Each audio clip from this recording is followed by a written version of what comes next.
참나. 한 주간 동안 평안하셨습니까? 좋은 것만 생각하고 감사한 것만 생각하면요 평안합니다. 평안한 거예요. 저는 수육을 한 이틀 동안 김장할 때 수육을 먹으면서 하나님 앞에 너무너무 감사한 것이 뭐냐면, 제가 어렸을 적에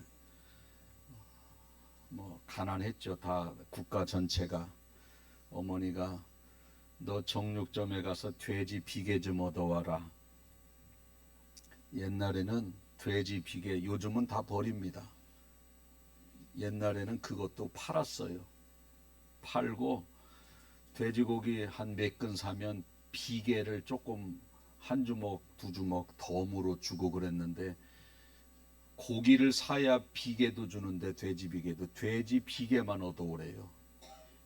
얼마나 제가 초등학교 다닐 때도 부끄러운 거는 알지 않습니까? 그런데도 어머니가 그렇게 심부름 시키면 정육점에 가서 돼지 비계를 얻어오고 그거 김치 볶고 먹으면 아주 기가 막히게 맛있지 않습니까?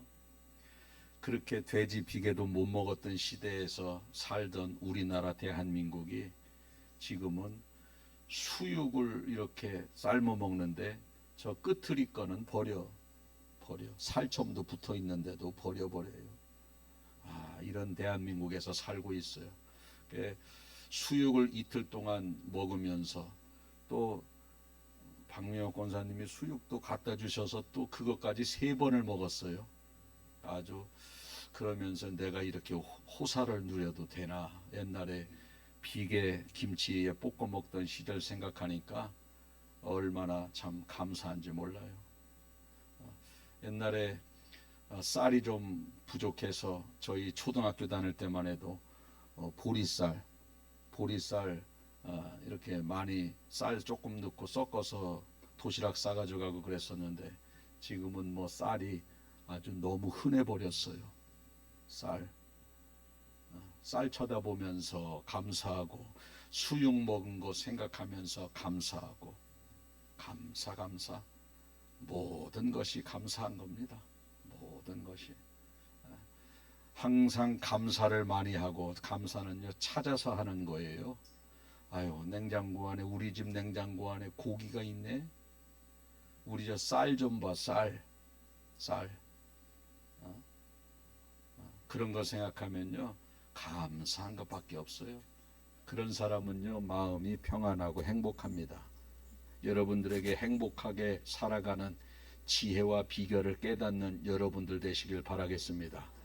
행복하게 사는 비결 다른 게 없어요. 감사를 많이 하십시오. 감사. 모든 게 감사한 거예요. 감사. 목회를 하다 보면 성도님들이 이런저런 것들을 갖다 주셔요. 먹을 것을. 제가 적어 보았습니다. 어느 분은 김치, 어느 분은 파김치, 어느 분은 된장, 어느 분은 고추장, 어느 분은 떡, 어느 분은 장어, 어느 분은 복숭아, 어느 분은 사과, 어느 분은 가지, 어느 분은 상추, 어느 분은 콩, 어느 분은 고추, 어느 분은 오이, 어느 분은 쌀, 어느 분은 고구마, 어느 분은 감자, 어느 분은 포도, 어느 분은 들기름, 어느 분은 참기름, 어느 분은 가래떡. 더 해야 돼요. 왜냐, 내 거 안 나오나 하고 안 나오면 시험 들어버려요. 그래서 다 해야 됩니다. 어느 분은 간장게장, 어느 분은 도토리묵, 어느 분은 미역, 어느 분은 참나물, 어느 분은 조개, 어느 분은 버섯, 어느 분은 초콜릿, 어느 분은 꽃감, 감 말린 거. 혹시 빠진 분들 이해해 주시길 바랍니다. 제가 이걸 받으면 항상 감사합니다, 잘 먹었습니다, 너무 맛있습니다, 이렇게 대부분 인사를 카톡으로 드리든 전화로 드리든 그 다음 예배 시간에 만나서 드리든 인사를 드립니다. 그러면 맛도 없어요. 겸손하게. 우리나라 사람 그 겸손의 미덕 그거 있지 않습니까? 한국인의 사람들의 미덕. 한 상 다리 부러지게 상다리 부러지게 차려놓고 차린 게 뭐라 그래요? 없다 그래. 없다 그래. 차린 게 없대. 그러니까 맛있으니까 가져오셨겠지. 그러면서 맛도 없어요 하면서 주셔요. 근데 그 많은 분들이 이런 것을 이렇게 주시면서 제가 공통점을 한 가지 발견하는데, 그것이 뭐냐면 고마워요, 잘 먹었습니다 하면 다 좋아하더라고. 다 좋아해요. 그리고 그것을 은근히 전화를 기다려. 그래요 안 그래요? 솔직히 아닌 척하지만 다 그래요. 너무 잘 먹었습니다, 감사합니다 하면 다 좋아합니다. 누군가가 뭘 줬는데 잘 먹었다 소리도 안 하고, 받았다는 뭐 이야기도 안 하고, 감사하다 소리도 안 하고, 그러면 시험 들어요. 시험 들어요. 주고서 끝내야 되는데 잘 먹었다 소리 안 하면 시험 들어요. 시험 들어요. 다음에는 국물도 없어요. 국물도 없습니다.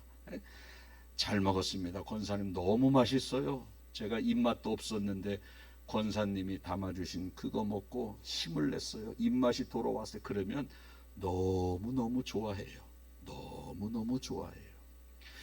하나님도 똑같습니다.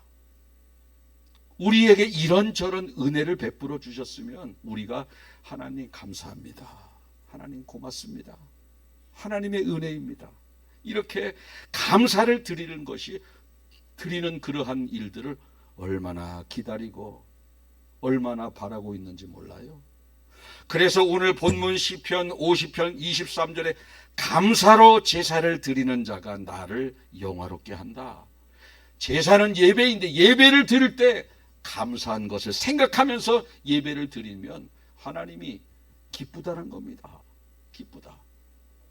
여러분, 하나님을 기쁘시게 해드리면요, 천국 창고에 보화가 들어있는 천국 창고가 열려집니다. 열려져요.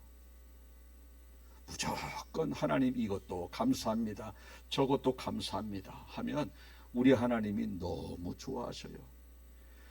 김치를 주고서 감사하다 소리를 들어도 얼마나 받는 사람이, 준 사람이 기쁜데, 하나님께서 엄청난 은혜를 베풀어 주셨는데 기억하고 감사한다? 하나님이 얼마나 좋겠어요. 또 주고 싶어요.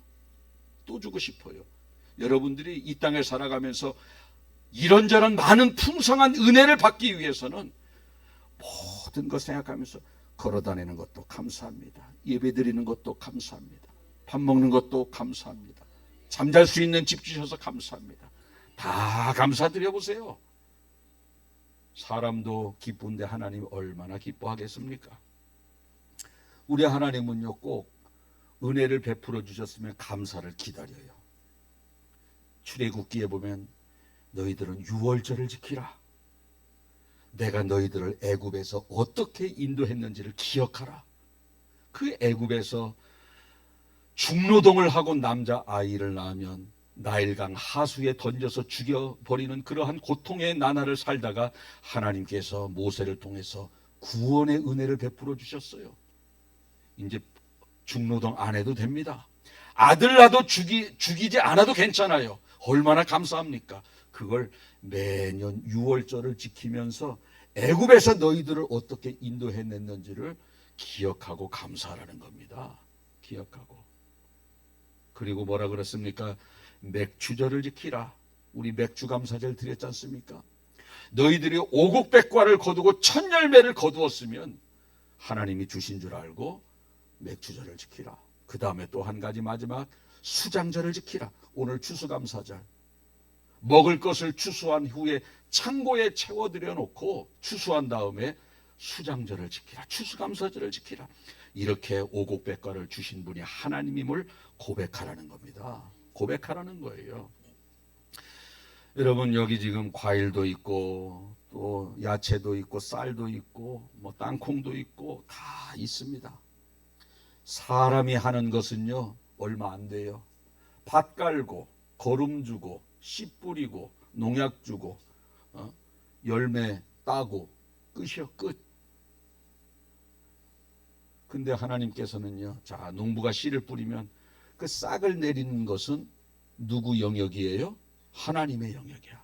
뿌리를 내리는 거예요. 그 씨앗이 썩어져서 뿌리를 내리고 땅속에 있는 물을 쫙 빨아들이면서 싹이 나고 줄기가 점점 커지고 키가 크고 조금 더 이렇게 튼실해지고 꽃이 피고 꽃 속에서 꽃이 떨어지면서 열매가 맺고, 열매는 처음에 요만해요.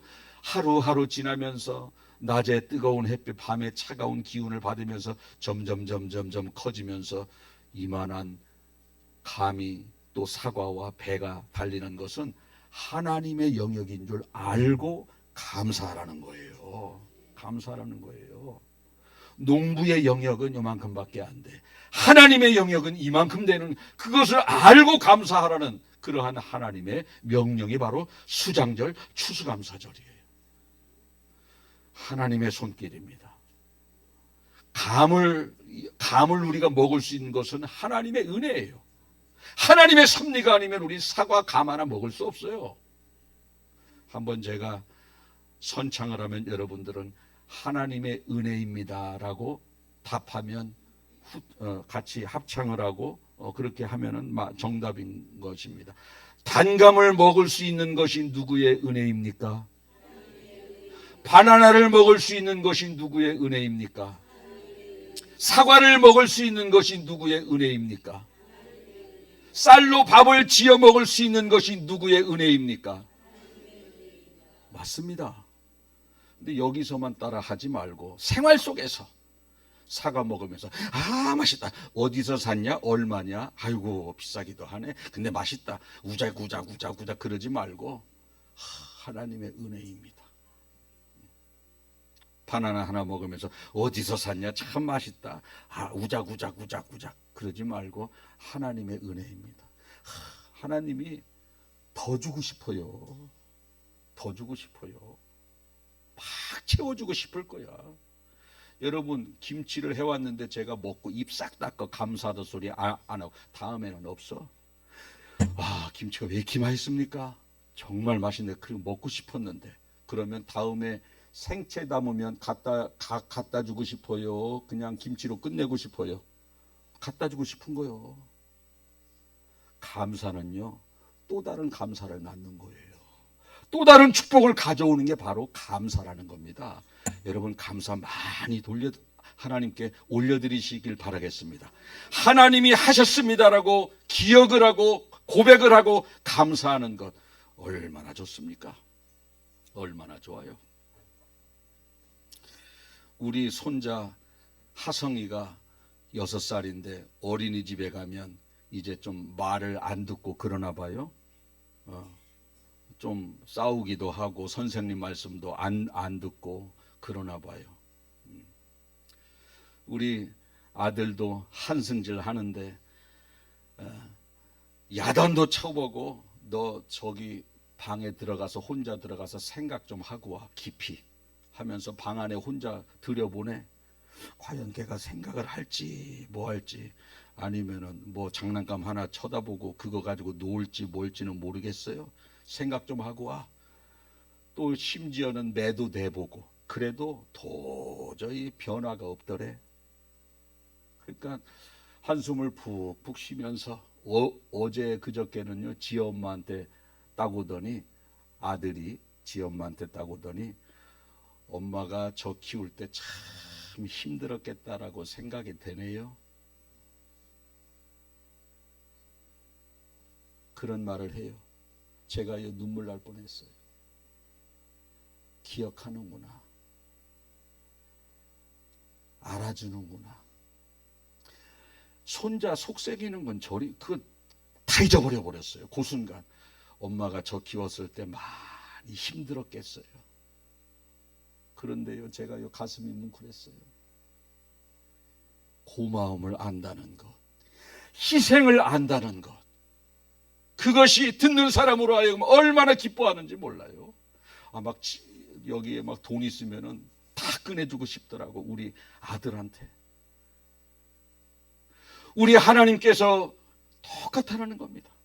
하나님이 하셨습니다라고 고백을 해주는 것, 하나님의 희생을 알고 예수님이 나 같은 죄인을 위해서 십자가를 지셨군요. 주님 감사합니다. 예수님이 아니면 그 죄값을 죽어서 내가 지옥에서 다 받아야 할 죄값인데 내 대신 십자가에서 죽어요. 너무 감사합니다. 와, 우리 하나님 너무 기뻐하실 것 같아. 너무 기뻐하실 것 같아. 여러분, 김치 하나를 담아서 이렇게 가져왔을 때 감사합니다 하면 준 사람이 기쁜 것처럼 우리 하나님께 받은 은혜를 생각하면서 감사합니다 라고 하면 하나님이 얼마나 기뻐하실까.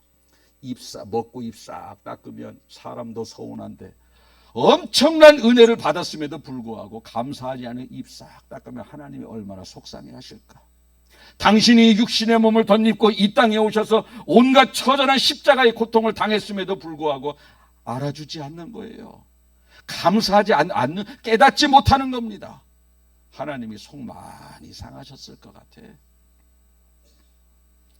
알고 깨닫고 감사 돌리는 여러분들 되시길 예수님의 이름으로 축복합니다.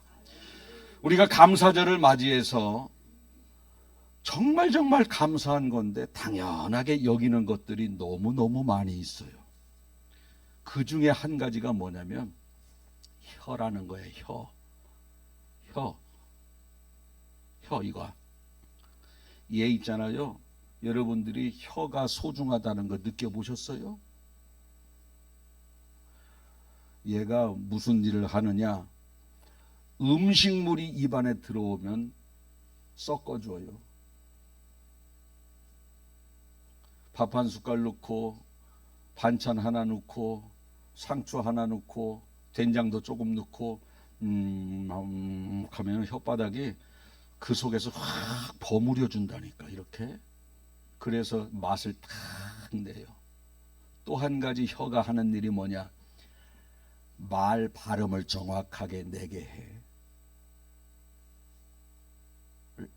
아에이오 이게 이렇게 저는 말하지만 혀가요 그 속에서 이렇게 해주기 때문에 우리가 말을 할 수 있는 거예요. 혀는요 별로 표시도 안 나. 사람이 이에 대한 고마움은 느끼는데 혀에 대한 고마움은 잘 못 느끼더라. 여러분이 식사하다가 어쩌다가 혀를 꽉 깨물잖아요. 그럼 그 다음부터 밥맛이 있어요 없어요? 없어. 왜? 안 버무려져. 버무려지지가 않는다니까. 이 속에서 싹 안 섞어지니까. 왜? 혀가 깨물렸어. 안 섞어지면요 혀 깨물고 그 다음에 먹는 밥은 맛이 없어요. 왜? 안 버무려져서. 말도 이렇게 한다니까. 혀가 이렇게 고마운 거예요. 오늘 집에 가셔서 혓바닥 좀 쓰다듬어 주세요. 손 좀 싹 닦고 이렇게. 왜? 너무 고맙잖아. 너무 고맙잖아. 평소에 당연한 것으로 생각하는 것들 중에 고마운 것들이 얼마나 많은지 몰라요. 저는 지금 혀를 예를 들었지만 우리가 하나님께 받은 은혜가 너무너무 크고 귀한데 당연하게 생각하는 것 중에 첫 번째가 뭐냐면 구원의 은혜라는 거예요. 구원의 은혜. 여러분 이거보다 더 큰 은혜가 어디 있습니까? 가장 큰 은혜가 구원의 은혜고 가장 크게 감사를 드려야 하는 것이 구원에 대한 감사입니다. 죽은 사람들이 하는 후회 중에 가장 큰 후회가 있다면 내가 살아있을 때 예수님 믿을 걸, 내가 살아있을 때 예수님 믿고 교회 다닐 걸. 죽어서 지옥 가는 사람 중에 가장 큰 후회가 그거예요. 그겁니다. 산 사람 말고 죽은 사람이 그렇다는. 산 사람도요 영혼의 소중함을 몰라. 죽어봐야 알아요. 죽어봐야 합니다. 죽은 사람이 이 땅에 살아가는 죽은 사람이 천국 갔어요. 그 사람이 천국에 가서 고백하는 것 중에 내가 이 땅에 살아가는 동안 가장 잘한 것이 있다면 예수님 믿고 구원받은 것이다. 이렇게 고백하지 않겠습니까? 이거보다 더 큰 은혜가 어디 있겠습니까? 왜? 죽는 순간 예수님을 믿는 자는 천국이요, 죽는 순간 예수님을 거부한 사람은 지옥으로 가기 때문에 그렇습니다. 우리 죽으면 끝나는 거예요. 다시 돌아와서 예수님을 믿는 것도 아니고 여기서 예수님을 믿고 말씀대로 사는 사람은 죽어서 천국 간다는 거예요. 이것이 엄청난 은혜입니다. 엄청난 은혜예요. 그래서 우리가 해야 될 것 중에 가장 큰, 감사해야 될 것 중에 가장 먼저 해야 될 것이 구원에 대한 감사라는 거예요. 구원에 대한 감사. 물론 건강한 것도 감사합니다. 그러나 예수님 믿은 게 더 감사한 거예요. 한 해 동안 형통한 것도 감사하지만 그거보다 예수님 믿은 게 더 감사한 거예요. 결혼한 것도 감사하지만 그거보다 예수님 믿은 게 더 감사한 거예요. 우리 딸아이가 5년 만에 아기를 낳았지만 그거보다 더 감사한 것은 예수님 믿은 게 더 감사한 거예요. 예수님 믿은 게. 돈을 많이 버는 것도 감사하지만 그거보다 더 감사한 것은 예수님을 믿은 겁니다. 농사가 잘 되면 기쁩니다. 그거보다 더 감사한 것은 예수님 믿은 게 더 감사한 거예요. 가장 큰 은혜, 구원의 은혜. 가장 감사해야 될 감사가 구원에 대한 감사. 할렐루야.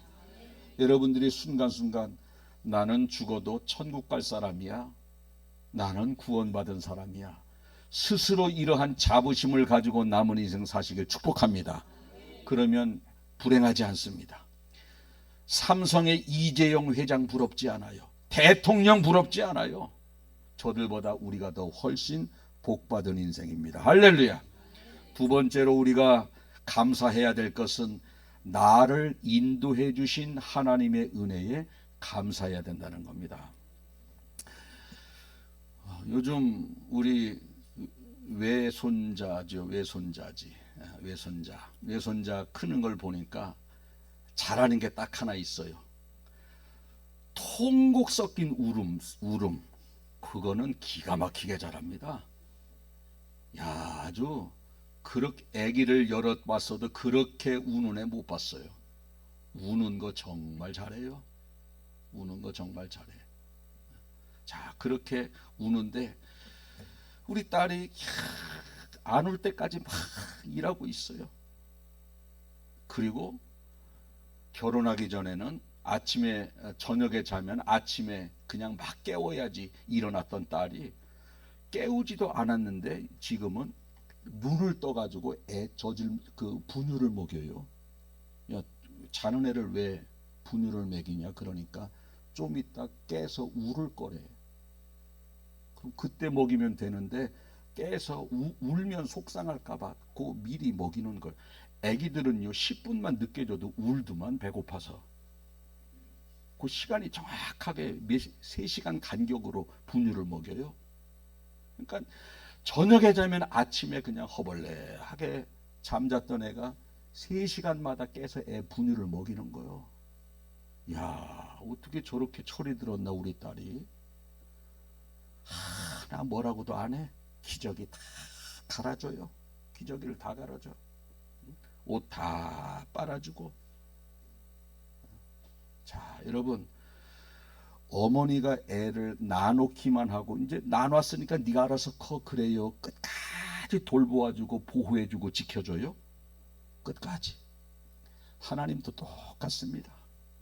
내가 너 구원시켜줬으니까 남은 인생 이제 말씀대로 성경 하나 주고 남은 인생 그러지 않습니다. 끝까지 지켜주셔요. 끝까지. 곁길로 갈까봐, 마귀에게 미혹당해서 구원받은 은혜를 버릴까봐 끝까지 지켜주시는데 어느 정도 지켜주시느냐? 졸지도 아니하시고 주무시지도 아니하게 지켜주신다. 시편 121편 3절에서 4절 보니까 여호와께서 너를 실족하지 아니하게 하시며 너를 지키는 이가 졸지도 아니하시리로다. 이스라엘을 지키시는 이는 졸지도 아니하시고 주무시지도 아니하시리로다. 할렐루야. 여러분, 우리가 이 땅에 살아가는 동안 주님이 나를 지켜주고 계시고 내 인생 중에 항상 함께 해주고 있다는 것이 믿어지면요, 인생 살아갈 때에 힘들지 않습니다. 언제 힘드냐? 나 혼자라고 느껴질 때 힘들고 두려워요.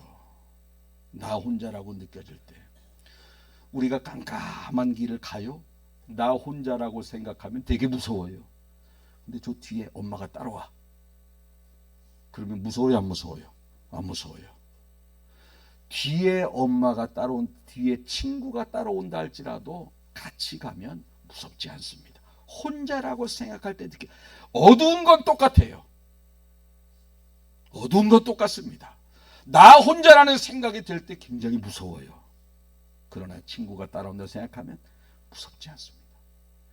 우리가 인생 살아가면서 아무리 힘들고 어려워도 주님이 내 옆에 항상 계시고 나를 지켜주시고 보호해 주신다는 생각을 항상 가지면 힘들지 않습니다. 이 생각을 우리가 하지 못할 때 힘든 거예요. 이런 생각을. 우리 주님은 우리 세상 끝날까지 함께 해주신다고 마태복음 28장 20절에 내가 너희에게 분부한 모든 것을 가르쳐 지키게 하라. 볼지어다 내가 세상 끝날까지 너희와 항상 함께 있는다 그랬어요. 항상. 가끔 항상. 항상. 여러분, 아기 옆에 엄마가 항상 있더라고. 어디 가지도 못해요. 항상 있어요. 아기가 울면 제일 먼저 달려오는 사람이 누구? 엄마예요. 우리 주님은 우리 옆에 항상 있는다고 분명히 말씀하셨습니다. 이걸 믿는 사람은요, 두렵지 않아요. 모든 것에 있어서 걱정하지 않습니다. 여러분, 걱정하지 마시길 바랍니다. 왜? 주님이 여러분들 옆에 계신다는 것을 믿어야 됩니다. 그리고 그분은 전능자예요. 한번 따라해 보실까요? 내 옆에서 나를 보호하고 계시는 분은 전능자다. 이게 믿어져야 되는 겁니다. 이게 믿어져야. 이것이 믿어지지 않는 순간 두려움이 찾아와요. 내 옆에 아무도 없다라고 생각. 여러분들이 자, 속상한 일을 막 생각하는 거예요. 그러면 내 옆에 계신 분이 전능자다. 그분은 나를 보호해 주시고 항상 내 옆에 떠나지 않는다고 그러셨다. 마음속으로 되새기는 겁니다. 걱정이 없어져요. 두렵지 않습니다. 그분이 왜 내 전능자가 내 옆에 계심에도 불구하고 왜 두려워합니까? 믿음의 문제입니다. 환경의 문제가 아니에요. 믿음의 문제라는 겁니다. 마지막으로 우리가 하나님께 엄청난 은혜를 받으면서도 깨닫지 못하는 것 중에 마지막 세 번째로 우리 주님은 우리에게 평안의 은혜를 주시는 분이라는 거예요. 평안의 은혜. 늘 강조하지만 이 세상 살아가는 동안 평안이 최고예요. 따라해 보실까요? 평안이 최고다. 평안이 최고다. 아멘. 근데 이거는 돈으로도 살 수 없고 권력으로도 살 수 없어요. 요즘 그래도 우리 대한민국에서 최고의 권력자 하면 대통령 아니겠어요? 지금 대통령 평안할까요? 안 평안할까요? 이건희 막 물러가. 아이고, 이거 뭐 저는 시켜줘도 못해. 시켜주지도 않지만 시켜줘도 안 해요. 야당 대표 평안할까요? 힘들까요? 아이고, 밤잠 못 자요. 권력 있다고 평안한 거 아니에요. 돈 있다고 평안한 게 아니에요. 하나님이 은혜 주셔야 평안한 거예요. 잊으려고 해도 잊어지지 않아요. 하나님이 함께 해주시면 잊어지는 겁니다. 주님이 내 옆에 계시고 그분이 전능자고 나를 보호해 주시고 지켜주시는 것이 확실하게 믿어지면 마음이 평안한 겁니다. 여러분에게 믿음이 있고 평안이 있기를 축복합니다. 이러한 평안은요, 세상이 줄 수 없는 평안이라 그랬어요. 요한복음 14장 27절에 평안을 너희에게 끼치노니 곧 나의 평안을 너희에게 주노라. 엄청난 평안이에요. 이 본문 말씀이 어떤 말씀이냐? 제자들이 지금 죽을까봐 두려워서 덜덜덜덜 떨고 있을 때 예수님이 부활해서 나타나서 그 제자들에게 찾아가서 평안하라. 지금 두려워하고 있는 거 예수님이 다 아니까 제자들에게 평안을 너희에게 끼치노니 나의 평안을 너희에게 주노라. 쉽게 말하면 평안하라. 그랬더니 이 제자들이 마음의 평안이 임하게 되는 겁니다. 죽음을 앞에 놓고도 마음의 평정을 찾을 수 있는 것이 주님이 주시는 평안이에요. 여러분, 죽음 앞에서도 평안한데 세상에 어떤 것들 평안치 않겠어요? 다 평안 주시는 거예요. 다 평안 주세요. 하나님의 위로와 하나님의 평강이 여러분들 삶 속에 가득하기를 축복합니다. 이제 말씀을 맺겠습니다. 당연한 것처럼 생각하는 것들, 하나님의 엄청난 은혜, 첫 번째는 구원의 은혜, 두 번째는 함께 하시는 은혜, 세 번째는 평안의 은혜입니다. 이 세 가지 마음속에 꼭 생각하면서 구원의 은혜는 순간순간 하나님 앞에 감사하시고 힘들고 어려울 때마다 보호해 주시는 하나님의 은혜가 있다는 것을 생각하면서 절대 두려워하지 마시고 여러분들이 평안하게 하루하루를 살아가고 있다면 하나님이 나에게 주시는 은혜인 줄 알고 평안을 감사하는 여러분들 되시길 바라고, 또 힘들고 어려울 때마다 마음이 평안했으면 좋겠다라고 한다면 주님 앞에 평안을 구하는 여러분들이 되셔서 천국 가는 그날까지 모든 걸, 과일 한 조각도 감사, 밥을 먹으면서도 감사, 걸어다니는 것도 감사, 예배당에 나와서 예배드리는 것도 감사, 하루 세끼 밥 먹는 것도 감사, 내가 혓바닥이 건강해서 말할 수 있고 음식 맛도 느낄 수 있는 것도 감사, 모든 것이 감사로 느껴지는 여러분들 되시길 예수님의 이름으로 축복합니다. 아멘. 기도하겠습니다.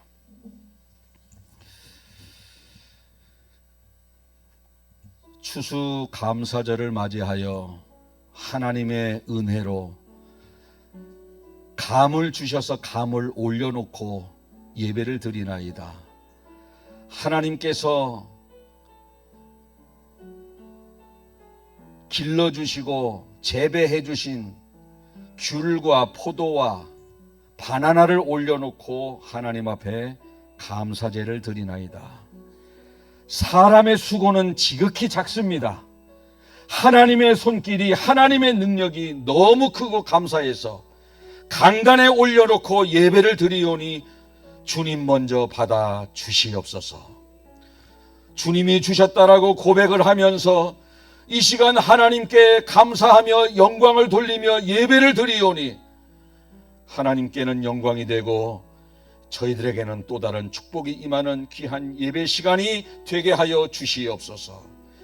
우리의 몸의 지체 중에 혀에 대한 고마움을 알지 못하고 당연한 것처럼 느끼고 살았는데, 혀가 없으면 입맛도 느낄 수 없는 음식 맛도 느낄 수 없는 것이요, 내가 말도 또렷하게 하지 못하는 그러한 일이 전개되어지는 것인데, 그렇게 말도 또렷하게 하고 입맛도 느낄 수 있는 것이 혀가 있기 때문이라는 것을 생각하면서 다시 한번 생각해 보나이다. 우리가 하나님께 엄청난 은혜를 받았으면서도 너무너무 당연하게 생각하는 것 중에 가장 큰 은혜가 구원의 은혜요, 두 번째가 동행해 주시고 함께 해 주시는, 지켜 주시는, 보호해 주시는 은혜요, 세 번째가 평안을 주시는 하나님의 은혜라고 말씀을 전했습니다. 오늘부터 하루하루 살아갈 때에 구원받은 은혜를 순간순간 감사하는 저희들 되게 도와주시고, 어둡고 캄캄한 길을 갈 때마다 나 혼자라고 절대 생각하지 마시고 주님이 나와 항상 함께 해주신다고 분명히 말씀하셨고, 눈동자와 같이 지켜주시고 졸지도 아니하시고 주무시지도 아니하시고 나를 지켜주시고 보호해 주시는 하나님이 동행하고 있다는 사실이 믿어짐으로 말미암아 아무리 깜깜한 길을 가는다 할지라도 조금도 두려워하지 않는 믿음이 있게 하여 주옵소서. 마음의 평강을 주옵소서. 주님이 주시는 마음의 평강은 세상이 주는 평강과 다릅니다. 죽음을 극복하고도 남는 평강이오니 그거 이 자리에 참여한 모든 성도 가운데 은혜로 베풀어 주옵소서. 이제부터 순간순간 감사하면서 살아가는 백성들 되게 도와주시고, 더욱더 많은 것을 누리며 살아갈 때에 매일매일 감사만 하면서 살아갈 수 있는 복된 심령들 다 되게 하여 주시옵소서. 감사드리며 예수님 거룩하신 이름으로 기도하옵나이다. 아멘.